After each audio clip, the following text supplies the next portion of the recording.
por el hermano, que el Señor le use grandemente en medio nuestro. Es una bendición tenerle en medio nuestro, de verdad. Amén, que amén. Sí, hermano Eduardo. Qué bueno ha sido el Señor, y sea el Señor hablándonos a través de nuestro hermano. Oremos juntos. Señor Jesús, a ti te doy la gloria, Señor. Te exalto, Señor, en esta noche.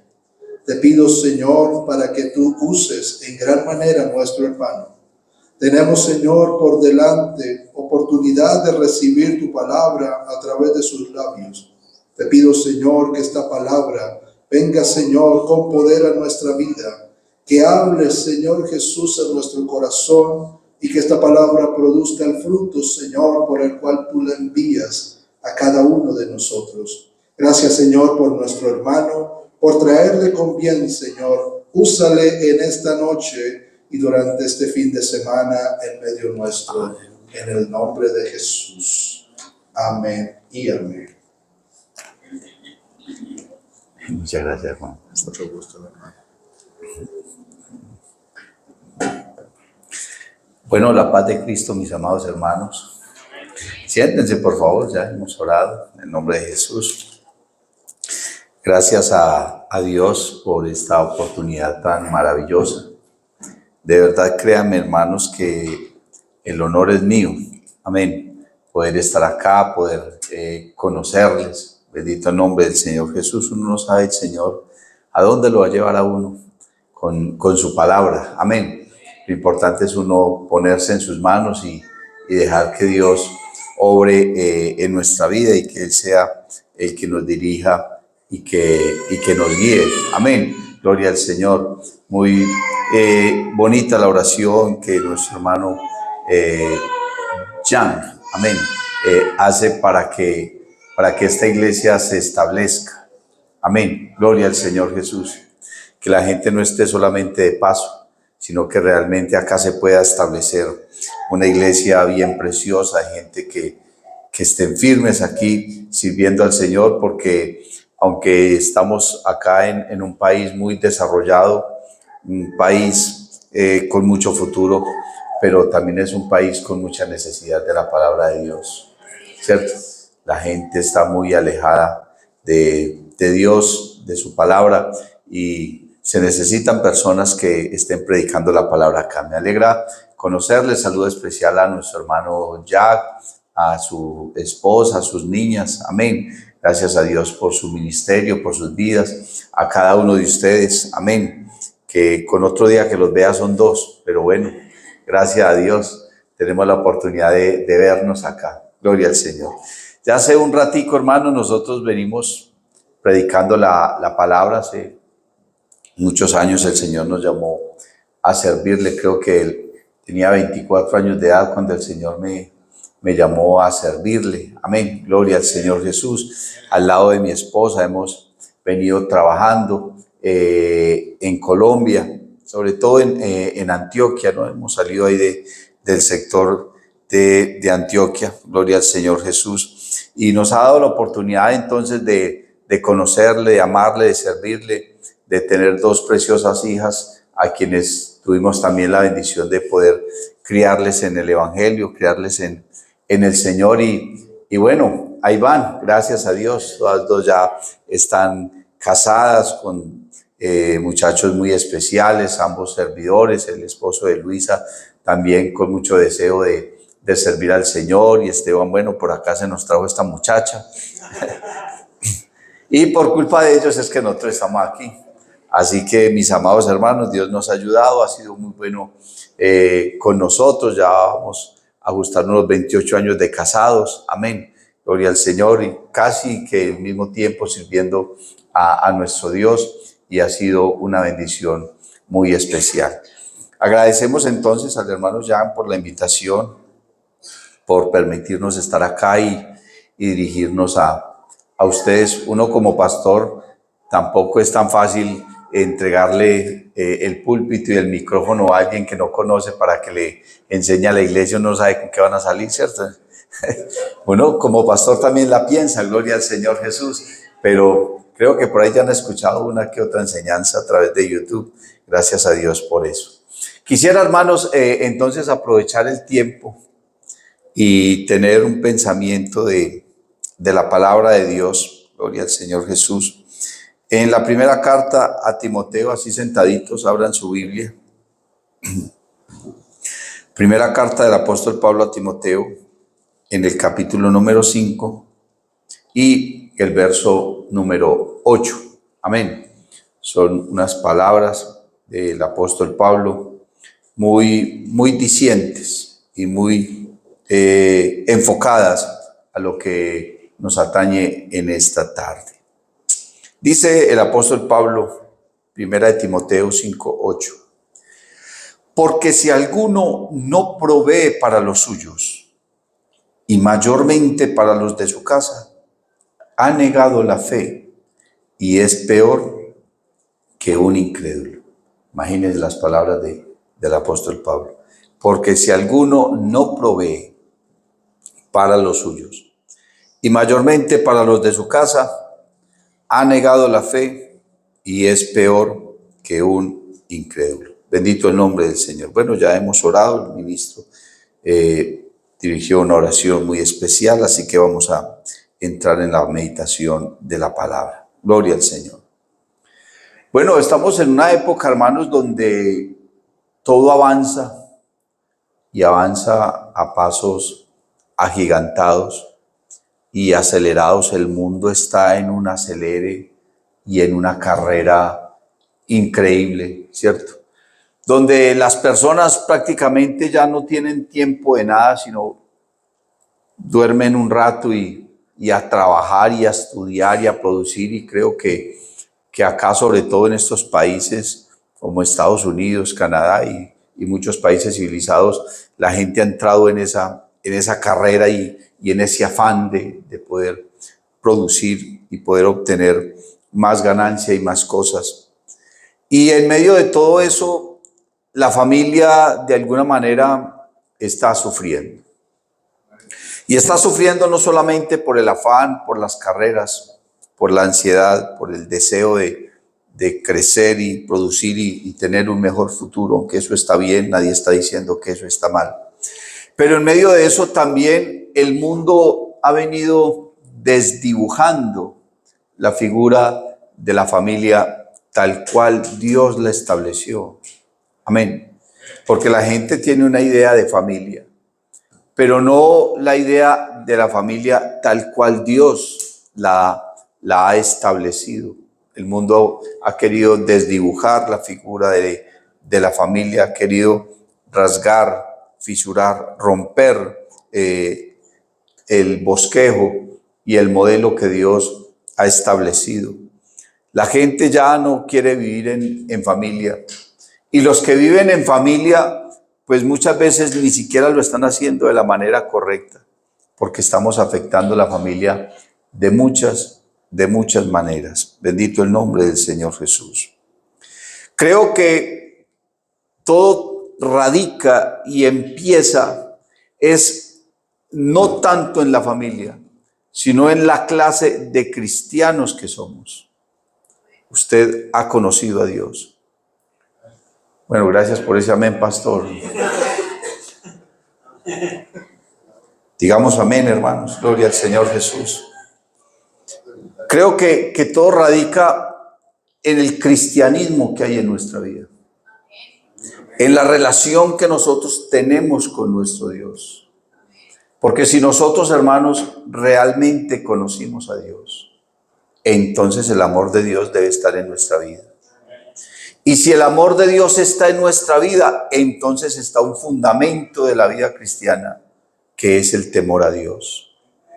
En alguna ocasión, bueno, uno escucha muchas definiciones acerca del temor de Dios, de la santidad, y uno escucha predicadores y lee por ahí una cantidad de cosas. Y estaba por ahí meditando, hermano, en algo que leía, que la santidad es la convicción de la presencia de Dios en mí. Si yo estoy seguro de que Dios está en mí, entonces eso va a moldear mi comportamiento. Amén. Y el temor de Dios, escuchaba también a uno de mis líderes y a uno de mis maestros diciendo que el temor de Dios está fundamentado en el hecho de tomar a Dios en serio. ¿Cuántas cosas hace usted en su vida que de pronto no las toma en serio? Que las toma un tiempo y ya simplemente no le gustó y la dejó, comenzó a leer un libro, leyó 2 capítulos, no le pareció tan interesante y lo dejó, ¿cierto? Tomó un curso, un estudio, alguna cosa, estudió un semestre, unos meses y a la final, esto es tan aburrido, esto como que no es lo mío y entonces lo dejamos. ¿Por qué? Porque no lo tomamos en serio. ¿Qué tan en serio ha tomado usted su vida cristiana? ¿Qué tan en serio tiene usted su relación con Dios? Amén. ¿Qué tan consciente es usted de la presencia de Dios en su vida todos los días? Gracias. Entonces, esas son preguntas que nosotros nos tenemos que hacer, y cuando uno se responde a sí mismo ese tipo de cosas, entonces ahí es donde se da cuenta qué clase de cristiano es. Amén. Y depende nuestra vida cristiana, de eso depende nuestro comportamiento y nuestros actos y nuestra actitud en cualquier cosa que usted haga en la vida. En su casa, en su trabajo, en su estudio, en su barrio o en su unidad donde usted vive, en la congregación, en medio de sus familiares, porque hay que tener en cuenta algo, hermano. Una cosa es nuestra familia y otra cosa son nuestros familiares. En medio de ellos también, cómo nos comportamos, en medio de los inconversos, en medio de los cristianos, cómo es nuestro comportamiento, y todo eso tiene que ver es con el temor a Dios. Así que si nosotros realmente, hermanos, estuviéramos fundamentados en el temor a Dios y estuviésemos fundamentados en la santidad y fuésemos plenamente convencidos, estuviésemos plenamente convencidos de la presencia de Dios en nuestra vida, entonces creo que muchas cosas sobrarían. Ni siquiera tendríamos que traer una enseñanza de estas. ¿Por qué? Porque Dios mismo, la Biblia dice que el Espíritu Santo nos guía. Y nos guía a toda verdad. ¿Cuántas veces, hermano, uno se arrodilla a decirle al Señor: Señor, en verdad quiero esto, pero necesito que me muestres qué quieres tú? Porque nosotros pedimos tantas cosas para nosotros, pero realmente, ¿qué es lo que nos conviene? Y cuando uno analiza, hermano, el texto de Hebreos 11:1, que habla, y es la mejor definición que el escritor le puede dar a la fe, porque si bien todos los libros de la Biblia hablan de la fe, pero ninguno define la fe como Hebreos 11:1.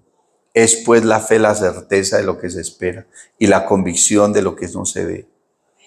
La certeza de lo que se espera, o sea, de cosas que todavía no han venido. Pero ¿qué estoy esperando yo? ¿Lo que yo quiero o lo que es mejor para mí?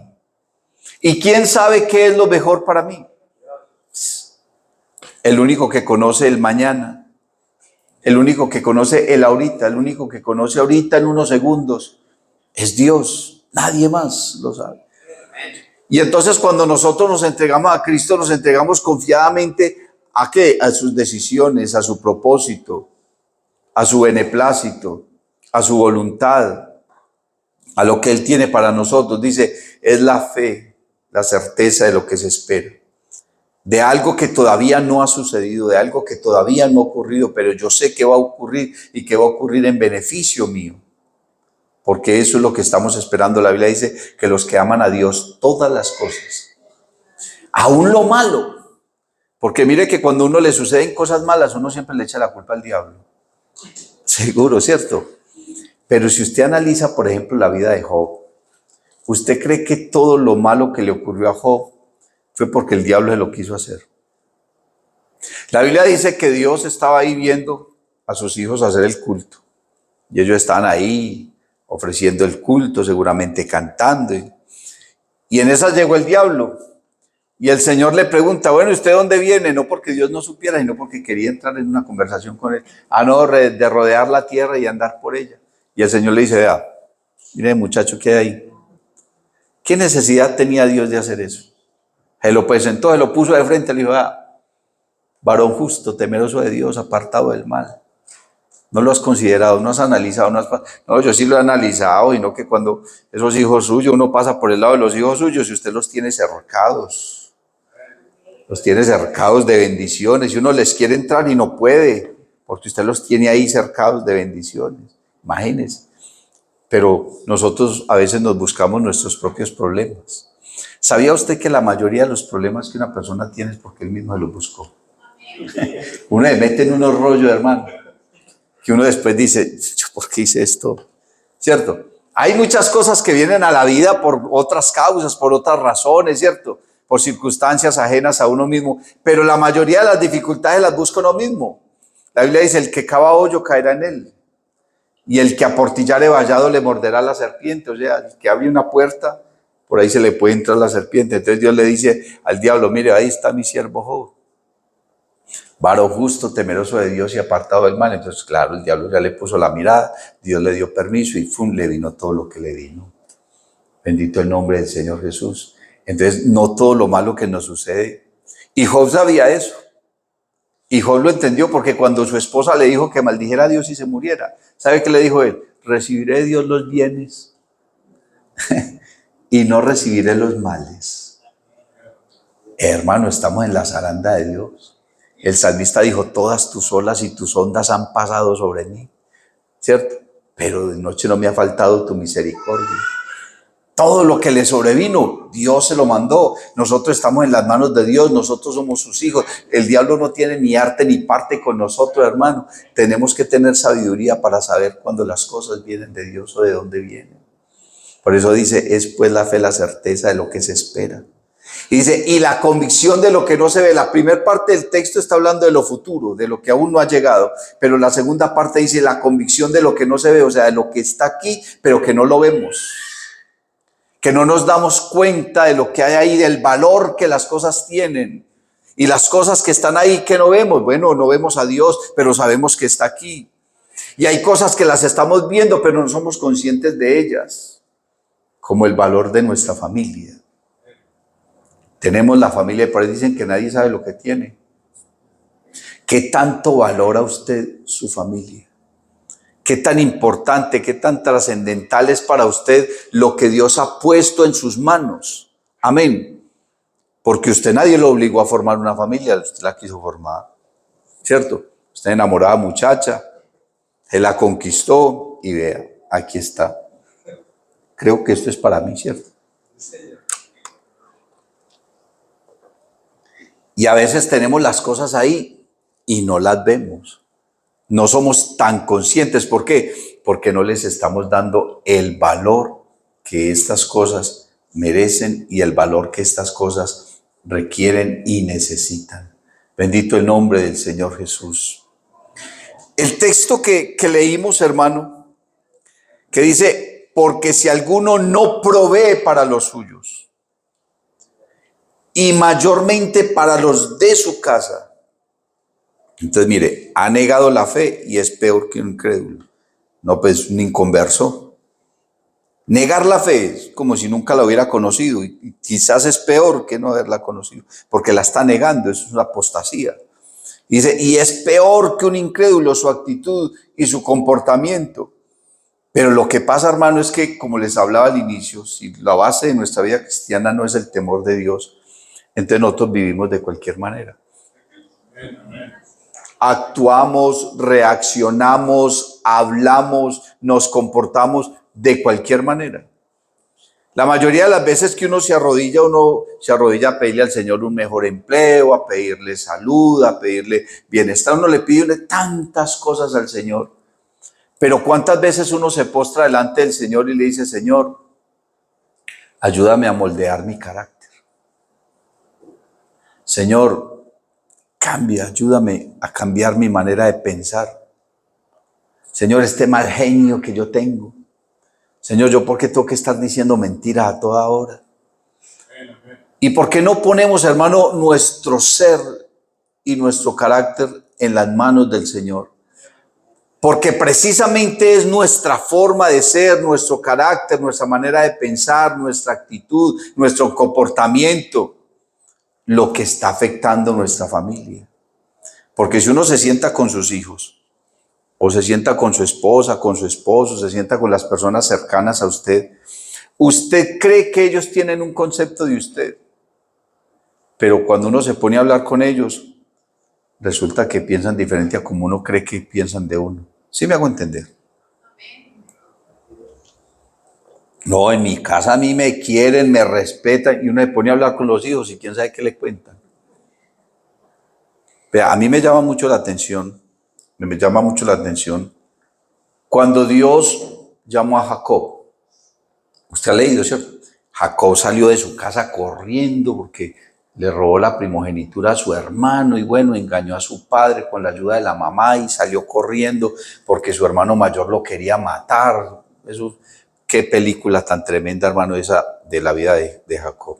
Pero la Biblia dice que Jacob en su vida llega a un lugar que se llama Betel y está tan cansado que pone una piedra ahí para descansar y se quedó dormido y tuvo una visión, una escalera. Ángeles bajaban, ángeles subían y cómo sería esa escena, ¿cierto? Eso tuvo que haber sido algo muy increíble. Pero escuchó una voz allá en lo alto de la escalera que le decía, Jacob, yo soy el Dios de tu padre Abraham. Entonces a mí de toda esa escena me llama mucho la atención la forma como Dios llama a Jacob. Mire que años más tarde Dios llamó a Abraham. Aunque Abraham no era el papá de Jacob, sino el abuelo, pero ellos lo consideraban su padre, ¿cierto? Aún es considerado Abraham el padre de toda esa familia. Entonces cuando Dios llama a Abraham, Dios le dice, Abraham, yo soy el Dios todopoderoso, anda delante de mí y sé perfecto. Entonces, claro, Abraham quedó impactado, el Dios todopoderoso, pues él estaba enseñado a adorar muchos dioses, venía de una familia pagana, idólatras. No sé si usted ha oído hablar de los terafines, por ahí los teólogos y los historiadores dicen que tanto Taré, que era el padre de Abraham, como Abraham, fabricaban dioses de madera pequeñitos que eran llamados terafines y los vendían y bueno, una cantidad de cosas. No hay tanta evidencia bíblica de eso, pero leía por ahí algunos documentos. Él venía de una familia pagana y ahora se le manifiesta a Dios de esa forma. Él dice, yo soy el Dios todopoderoso. ¡Wow! El Dios todopoderoso. Anda delante de mí y sé perfecto. Mire Dios cómo se le presenta a Abraham. Pero cuando Dios se le presenta a Jacob, no le dice eso. No se le presenta como el Dios todopoderoso, como el Dios uno, nada. No. Simplemente le dice, yo soy el Dios de tu padre. Entonces la pregunta es, ¿y tus hijos qué concepto tienen de ti? ¿Qué concepto tenía Jacob de Abraham que Dios prefirió llamarlo de esa manera? Yo, hermano, he tratado con mucha gente. Uno en el ministerio trata con mucha gente y tiene la oportunidad de hablarle la palabra a mucha gente. Y he escuchado a muchos muchachos que uno se sienta a hablarles, adolescentes, jóvenes, uno se sienta a hablarles de la palabra, tiene la oportunidad de tener un contacto con ellos y uno se sienta a hablar con ellos. Y muchos de ellos le dicen a uno, no, pastor, es que para yo ser como mi papá, pues me quedo así más bien. Yo para ser como mi mamá, hermano, no le veo como tanto sentido a eso. ¿Por qué? Porque comparan el cristianismo con lo que es su papá y con lo que es su mamá. Y a uno le duele eso y uno dice, y entonces yo por dónde le entro a este muchacho con la palabra cuando el mismo papá, la misma mamá, cuando ellos tienen el concepto tan negativo del papá y de la mamá, de su propia casa, ¿cierto? Pero también en una ocasión, hermano, estaba adoctrinando a un muchacho para bautizarlo y estaba hablando con él y yo le decía, hijo, venga, y usted se quiere bautizar y dentro de todo su proyecto cristiano, ¿qué anhela? ¿Qué sueña? ¿Cuál es su deseo? Me dijo, pastor, vea, con que yo sea la mitad de lo que es mi papá, yo con eso me conformo. Y yo me quedé, uy, hermano, la mitad, o sea, ese muchacho tenía un concepto de su papá, ¿no? Y realmente el viejo era un muy buen cristiano, una persona que uno tiene muy buen concepto. Él no era un predicador, no era líder de alabanza, era un hombre que venía y estaba ahí en el culto, era muy fiel, apoyaba en muchas cosas, pero no tenía un liderazgo. Pero como persona y como cristiano, ese hombre era un calidoso, hermano. Así como dicen los muchachos, era un calidoso. Y uno le ponía a mirar al hermano y gloria a Dios por el hermano. Y ese muchacho tenía un concepto del papá tan especial que él me dijo, pastor, que yo lograra ser la mitad de lo que es mi papá. Entonces, ¿qué pensarán sus hijos de usted? ¿Qué pensará su familia? Si Dios quisiera llamar a uno de sus hijos, ¿cómo le diría? ¿Yo soy el Dios Todopoderoso? ¿O yo soy el hijo de Pedro, de Jorge, de María? ¿Qué le diría el Señor? ¿Cómo lo llamaría? Bendito el nombre del Señor Jesús. La Biblia dice que no se enciende una luz y se pone debajo de la cama, sino que se pone en alto para que alumbre a los del barrio. ¿A cuáles? Ah, no, ustedes saben mucho. Para que alumbre a todos los que están en donde, en casa. En casa. Y dice, así alumbre vuestra luz. Porque hermano, es que la luz de Cristo debe estar en nosotros. Usted ve la luna, hermano, por allá, muy bonita, llena, alumbrando, hermano, pero es que la luna no alumbra. La luna refleja la luz del sol. ¿Nosotros qué vamos a alumbrar? Nada. Nosotros no tenemos luz propia. Si hay algo en nosotros, es porque reflejamos la gloria de Cristo. Es porque reflejamos su bendición, reflejamos su misericordia, reflejamos su eterno poder y deidad. Su gloria se refleja a través de nuestra vida. Alabanzas al nombre de Jesús, porque la luz es Cristo. Dios, yo la luz he venido al mundo para que aquel que esté o aquel que anda en tinieblas no permanezca en tinieblas. Alabanzas al nombre de Jesús. Entonces en usted debe estar reflejada la luz de Cristo. Entonces la pregunta es, cuando usted llega a la casa y usted tiene familia en conversa ahí, ¿usted de qué habla? ¿Usted cómo se comporta en medio de esas personas? A veces nosotros llegamos a la casa y se nos olvida que hay personas inconversas, que está un esposo inconverso, una esposa inconversa, unos hijos inconversos, están ahí. Y nosotros llegamos y nos soltamos así sin ninguna prudencia y comenzamos a hablar de las cosas negativas de la iglesia. Ay, pastor, vea, fue casi un mes para Colombia, vea, vino y no trajo nada. Y enseguida llega y ponía a otro a predicar en vez de predicar él. Y empezamos a decir un poco de cosas, hermano, y no medimos las palabras. Y hay personas inconversas. ¿Cuál es el evangelio que estamos mostrando? ¿Cómo estamos nosotros moldeando, hermano, nuestra vida? ¿Cómo estamos nosotros moldeando nuestro cristianismo? ¿Cuál es el cristianismo que le estamos brindando a la familia? Porque, hermano, si hay algo en lo que la iglesia debe ocuparse en esta época, es en fortalecer los lazos familiares. Yo le doy gracias a Dios, hermano, por ver a mis hijas a los pies del Señor. Y todas dos les sirven. Y tienen sus esposos en la iglesia y ellos también le sirven al Señor. Pero ustedes de pronto aquí no lo notan tanto porque acá la iglesia está empezando a fortalecerse. ¿Cuántos pastores hay acá de nuestra iglesia en Canadá? 34. Imagínense. ¿Sabe cuántos pastores hay en Colombia? Hay más de 5,000. Hay más de 5,000, sin contar los misioneros a nivel extranjero, las congregaciones que hay. Y uno sí a veces ve compañeros con unas familias que uno dice, uy, pobrecito este muchacho, este sí le tocó muy duro. Sus hijos inconversos, sus hijos perdidos. Imagine que yo conocí un pastor y su hijo se volvió indigente. ¿Y sabe dónde dormía el muchacho? En el atrio de la iglesia, donde su papá era pastor. Pues me parece que eso tenía que ser una cosa muy dura. Yo pararme aquí en el púlpito a predicar y ver un indigente en la puerta y saber que ese indigente es mi hijo. Y ese muchacho desde la puerta le gritaba al papá cosas. Lo insultaba, oiga, es una cosa increíble. Lo insultaba y todos los hermanos sabían que ese muchacho era el hijo del pastor. Yo aquí hablando de Cristo, hablando del amor de Cristo, de la salvación, programas de evangelismo, una cantidad. Y mi hijo allá tirado en el andén, hermano, drogado, alcoholizado, perdido. Pero sabe que Dios es tan grande y tan misericordioso que ese muchacho se fue a vivir por allá en uno de esos barrios en Bogotá, donde abunda la droga, y le dicen el Bronx, todo eso por allá.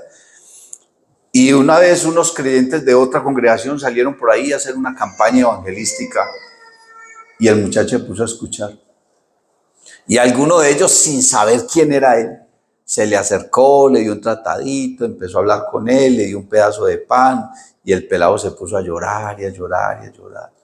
Y bueno, oraron por él y al último él les dijo, no, es que ¿sabe qué, señor? Es que mi papá es pastor. Mi papá es pastor y yo lo odio a él. Y lo odio porque mi papá nunca me dedicó tiempo a mí para nada. Porque yo crecí por ahí, mi papá me mantenía predicando, viajando, una cantidad de cosas y yo me perdí. Y ese muchacho se convirtió al Señor. Y yo tuve la oportunidad de tenerlo en mi congregación porque el pelado sabía tocar guitarra y cantaba y todo eso. Y algún día fue por allá a mi congregación y predicó y cantó y nos contó ese testimonio. Y ese día, hermano, todo el mundo lloró en la iglesia escuchando ese muchacho de testimonio tan duro. Pero imagínate, hermano, uno hablando del amor de Cristo y su familia perdida. Muy duro. Lo que el texto nos está diciendo en esta hora es que si alguno no provee, pero esa palabra proveer no está hablando explícitamente de dinero. Aunque usted podría leerlo así textualmente, si alguno no provee claro, hay que llevar la papita, ¿cierto? Mantener la nevera llena, la cena, pagar los servicios, el arriendo, un buen carro, todo eso. Uno pensaría que eso. Pero uno como cabeza de hogar, ¿qué tiene que proveer en su casa? Y por eso inicié hablando acerca de los afanes en los que está la gente hoy en día, las carreras, ¿cierto? El anhelo de conseguir más y una cantidad de cosas. Pero en esa carrera, hermano, y en ese afán, le estamos entregando nuestros hijos a otras personas. Hoy en día los niños los está creando la abuelita, una tía, la señora no sé de dónde, la vecina de no sé qué. Muchas personas, porque nosotros no tenemos tiempo. Porque estamos metidos en tantas cosas y queremos tantas cosas y todo eso está bien, pues imagínense.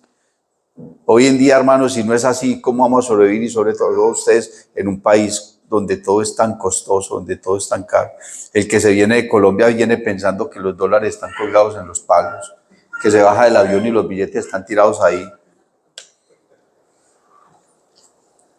Eso le dicen diario a uno, hermano, en Colombia los muchachos. Pastor, no, me quiero ir para España, me quiero ir para Estados Unidos, me quiero ir para Inglaterra, me quiero ir. Y yo, no, pero ¿cómo vas a hacer eso? Mira, eso no es tan sencillo. Hace poco, unos amigos nuestros, dos muchachos, así como ellos, se fueron para Inglaterra, hermano. Muchacho enseñado a estar en una oficina, en un computador todo el tiempo, su esposa también con una buena profesión. Vendieron todo, hasta la ropa, y se fueron para Inglaterra y no conocían absolutamente a nadie. Se montaron en un avión y se fueron para Inglaterra, hermano, así de una. Uy, estos muchachos, ¿cómo hacen una locura de esas? ¿Cuánto duraron por allá? 3 meses, duraron mucho. Sin conocer a nadie, llegar a un país de eso, hermano. La moneda más cara del mundo. Claro, ellos pensaron que las libras esterlinas estaban por ahí tiradas, no llegar a recogerlas. Qué estrellas se pegaron los muchachos, hermano, cuando la vida no es así. Y uno entiende, claro, uno llega a un país de esto, hermano, y si no, como dicen por ahí, si no se arruga y no se pellizca, hermano, va a aguantar esa hambre parejo, ¿cierto? Pero también hay que pensar, hermano, ¿dónde estamos dejando la familia? La relación de pareja. A veces hay parejas que trabajan tan duro que ni se ven. Ella trabaja todo el día y él toda la noche. O todos dos, pero llegan amasados a la casa y cansados y no tienen alientos de nada, ¿cierto? Los hijos, no hay tiempo de nada. Pablo se está refiriendo, hermano, a proveer, pero no solamente proveer dinero, sino proveer tiempo, pero tiempo de calidad. A proveer una buena comunicación. No es tanto de que lo estoy mandando al mejor colegio, que lo estoy mandando a la mejor educación, no, es que hablo yo con él, porque usted no le gana nada con mandar sus hijos al mejor colegio, a la mejor universidad, pero con usted nada de nada. Y pensamos que la vida cristiana y la vida espiritual se la enseñan los maestros de escuela dominical en la iglesia. Nada. Hay un trabajo que lo tiene que hacer usted. Y que sea por donde sea, usted tiene que proveer el tiempo, usted tiene que proveer el momento, usted tiene que proveer la ocasión. ¿Para qué? Para poder hablar con su familia. Yo siempre acostumbraba, hermano, cuando tenía algo importante, les decía a ellas tres: señoritas, vengan que necesitamos hablar. Y la más chiquita me decía: ay, todavía uno la llama a decirle que necesita hablar con él. Ay, papi. Porque ya sabían que yo iba a hablar era en serio. Nunca les pegué, bueno, por ahí 1, 2 o 3 veces, sin mucho. Porque no, siempre fui consciente de que no había necesidad de maltratar a un muchacho. Pero siempre, hermano, me senté con ellas, con las tres. Y bueno, las cosas son así y así y así. Miren a ver si están dispuestas o qué vamos a hacer, porque como vamos no podemos. Y yo les ponía, como dicen por ahí, los puntos sobre las íes y aclarábamos las cosas y se enderezaban las cosas. Y gracias al Señor Dios nos ayudó, nos dio gracia y creyeron en Jesucristo, conocieron al Señor, le entregaron su vida a Él y ahí van en su vida de adultos. Ahí van, amén, con el deseo de seguir estando en la presencia de Dios. Pero muchas veces acaba tiempo, hermano. Si yo iba en mi carro con una de ellas, siempre, aún todavía, si yo tengo la oportunidad de estar solo con una de ellas, me voy, hermano, hablándoles y hablándoles. No solamente de Cristo, sino de realidades. Pero creo, hermano, que toda esa enseñanza debe estar fundamentada en lo que yo soy y en lo que represento para ellos. Porque usted puede hablar muy lindo, usted puede ser un poeta, usted puede ser un compositor si quiere, hermano. Pero si sus actos contradicen lo que usted dice, su familia está perdida. Usted tiene que ser coherente en lo que dice y en lo que hace. Tiene que haber una coherencia, que ellos realmente, que si usted les diga, vea, uno tiene que ser fiel a Dios, entonces que ellos vean que usted es fiel. Uno tiene que orar al Señor, pues entonces que ellos lo vean orando. Uno tiene que llevar la palabra del Señor, que ellos lo vean. Que hay que vivir la palabra, que ellos vean que usted está viviendo lo que usted está predicando y lo que usted está enseñando. Porque eso dice la Biblia. ¿Y tú qué predicas? Predícate a ti mismo. Eso dice la palabra de Dios. ¿Y tú qué predicas? Predícate a ti mismo. Creo que Pablo se está refiriendo, hermano, a ponerse en el papel de lo que realmente somos, la cabeza de un hogar, pero la cabeza no de un hogar cualquiera, sino de un hogar cristiano. No importa en qué parte del mundo viva usted. Ser cristiano, hermano, es lo mismo en Medellín, en Quito, en Inglaterra, aquí en Kitchener, donde usted esté. Ser cristiano, ¿por qué? Porque Dios es el mismo. Y Dios no cambia por el tiempo, porque la Biblia dice que Él es el mismo ayer, hoy, por los siglos. Ahora lo van a cambiar las circunstancias. No, Dios es el mismo en donde sea. Y ser cristiano significa ser cristiano en donde sea. Y cuando uno se presenta delante de Dios, tiene que presentarse primero a sí mismo y considerarse a sí mismo, porque la Biblia dice, si alguno está en Cristo. A mí me llama la atención la expresión del apóstol Pablo, cómo usa ese término. Si alguno está en Cristo, ni siquiera es una pregunta, pero creo que tampoco es una exclamación. Creo que es una expresión que le está dejando como en el aire para que cada uno la considere a sí mismo. ¿Sí será que yo estoy en Cristo? ¿Cierto? Si alguno está en Cristo, ¿cierto? Entonces nueva criatura es. Yo no sé cómo fue su juventud, cómo fue su infancia, cómo fue su niñez, cómo lo criaron, en dónde lo criaron, si aguantó hambre o no aguantó, si lo vistieron con la ropa de los primos como me tocó a mí, que a mí me heredaban la ropa de los primos y mis hermanos mayores. Yo me apretaba esos pantalones y me dejaba la camisa por fuera porque eso me quedaba grande, pero ¿qué más le hacía? Así me tocó, no sé si a usted le tocó de esa manera. Pero independientemente de la vida que usted haya tenido, Ahora en Cristo somos nuevas criaturas. Tuvo que haber cambiado nuestra manera de pensar, nuestra manera de ser, nuestra manera de hablar, nuestra manera de vestir. Todo tiene que cambiar en la vida. Porque mire, la iglesia en Roma tenía un concepto errado, hermano, de lo que verdaderamente era el cristianismo, porque los romanos, ese era el imperio más grande que había. Y los romanos eran gente arrogante, gente altiva, prepotentes, ¿cierto? Orgullosos. Y Pablo, hermano, comienza a hablarles a ellos. ¿Sabía usted que cada escrito en la Biblia tiene unas palabras claves? Por ejemplo, la iglesia en Filipos, la carta a los filipenses, que era la iglesia más preferida del apóstol Pablo. Pablo amaba la iglesia en Filipos, hermano, tal cual. Si usted lee todas las cartas, Pablo a todas las iglesias les habla muy duro y les tira muy duro, ¿cierto? A los corintios les dijo inmaduros, a los gálatas les dijo insensatos, ¿cierto? Una cantidad de cosas. Y hay palabras clave. Entonces a los filipenses les habla de gozo. 17 veces Pablo le dice a los filipenses, gozaos, gozaos en el Señor. Otra vez os digo, gozaos. Les habla de gozo y les habla del evangelio. Cuando Pablo le escribe a los romanos, les habla de justicia, les habla de fe y les habla de pecado. Porque ellos tenían un mal concepto de lo que era la vida cristiana. Ellos, que pues perseveramos en el pecado para que la gracia abunde. Y Pablo les dice, no, un momentico, señores, ¿cómo así? Porque es que, ¿cómo vamos a hacer eso? Y los que hemos muerto en Cristo, ¿cómo vamos a vivir aún en el pecado? ¿Cierto? Entonces Pablo en el capítulo 12 les dice, vea, cambien la manera de pensar. Y si ustedes cambian la manera de pensar, les dice, no se conformen al pensamiento de este siglo. Cambien la manera de pensar y cambiará su manera de vivir. Y si ustedes cambian la manera de vivir, van a comprender que la voluntad de Dios es buena, es agradable y es perfecta. Pero todo radica en nuestra manera de pensar. Usted es el resultado de su forma de pensar. Usted es el resultado de sus propias decisiones. Usted es lo que es porque así quiso serlo. Porque esas son las decisiones que ha tomado, porque esa es su manera de pensar. Usted come de esa manera, usted se viste de esa manera, usted hace lo que hace. ¿Por qué? Porque es su manera de pensar. ¿Y quién dijo que nuestra manera de pensar es la más correcta? Puede que no, puede que estemos equivocados.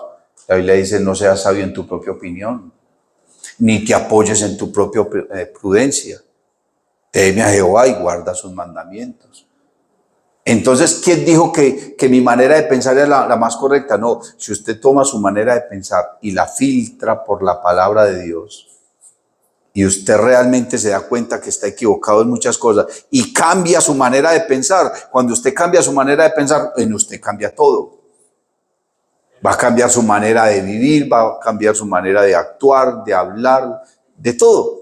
Va a cambiar todo en usted. Y cuando todo eso cambia, nos damos cuenta que la voluntad de Dios es buena, es agradable y es perfecta. Y que hacer la voluntad de Dios es mejor que hacer nuestra propia voluntad. Porque tiene más recompensa, tiene más halago, tiene más satisfacción hacer la voluntad de Dios. Y mucho más cuando se refiere a temas de familia. Esa época, mi hermano, del machismo, esa época del feminismo, porque el mundo ha caído en dos extremos, tanto el machismo como el feminismo en extremos, están haciendo daño todos dos.